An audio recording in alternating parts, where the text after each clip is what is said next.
Sir আমি যতদূর পেরেছি একা একা ভাবিনি, আমাকে ভালোবাসছে তুমি।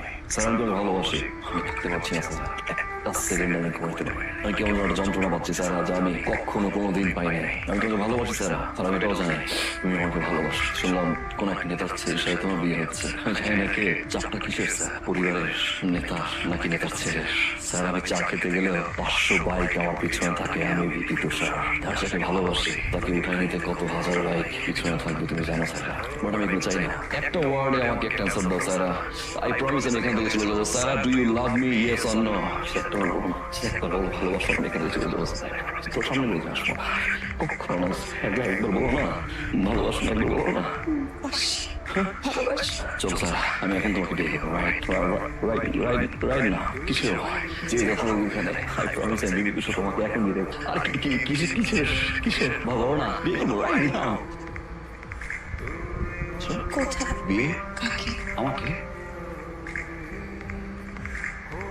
মিথ্যা, আমি তোমাকে কখনো ভালোবাসি না। ও তাহলে কেন একসাথে এত ঘুরলাম, কেন ভালোবাসালাম? কি বুঝো না আজকের এই দিনটার জন্য? এখনো বুঝতেছ না? দেখো তো চিনো কিনা। মনে পড়ে না? অবশ্য মনে না পড়াটাই তোমার জন্য খুব স্বাভাবিক। এরকম ঘটনা তো তোমার জন্য এক না একাধিকবার ঘটে, অহরহ ঘটে, সবসময় ঘটে, তাই না? আমি একটু কষ্ট করে মনে করো। কাজী সাহেব, শুভ কাজে দেরি আর করেন না, শুরু করেন। কি বলেন বেশ? হ্যাঁ, শুভ কাজে দেরি করতে না, শুরু করে দেন। রূপনগর নিবাসী জনাব আশরাফ রহমানের বড় মেয়ে মোসাম্মদ তুলি রহমানের সাথে আপনি সাভার নিবাসী জনাব জাফর সাহেবের একমাত্র ছেলে আসিফের সহিত 10,01,000 টাকা দেনমোহর ধার্য করিয়া উসুল 5 লক্ষ টাকা বিবাহ করতে রাজি আছেন। বুঝলাম না আঙ্কেল, ছেলেটা তো মেয়ের মতো ফিট তুলে আবার আঙ্কেল হবে? হ্যাঁ অবস্থা খারাপ। আসসালামাইকুম। মাশাআল্লাহ, you look good man. Uncle ওরা আমার স্টুডেন্ট করতেই পারে, আপনি যখন ধরা হয়েছে বুঝা ভালো নাই লাগতে পারে আপনার। কথা বলেন, মেয়ের ফ্যামিলির সাথে কথা বলেন, দুটো বিয়ে দিয়ে দিলেন। তুমি কে? আমি তুষার আঙ্কেল, বিবি তুষার। তোমার নাম শুনে থ্যাংক ইউ। বসো, বিয়ের কাজটা সারো, তারপর তোমাদের আপ্যায়ন করবে। না আঙ্কেল, আমার আবার একটা মিটিং আছে আঙ্কেল, আমি বেশিক্ষণ বলবো না, আরেকদিন আসবো। আমি আসছি বরকে উঠে নিয়ে যেতে। বরকে উঠে নিয়ে যাবে মানে? মানে বুঝছেন আঙ্কেল, আপনার ছেলে প্রেম করছে, আর আপনি হুট করে বিয়ে দিবেন, মেয়েটার কথা ভাবছেন, অবস্থা কি? এভাবে কি সমাধান হয় আঙ্কেল? হয় না। এই রাজি এই বিয়েতে বিয়ে বলছে আঙ্কেল, গেলাম বলা নিয়ে বলো। স্পিডে ফোন না, বেশি কথা না।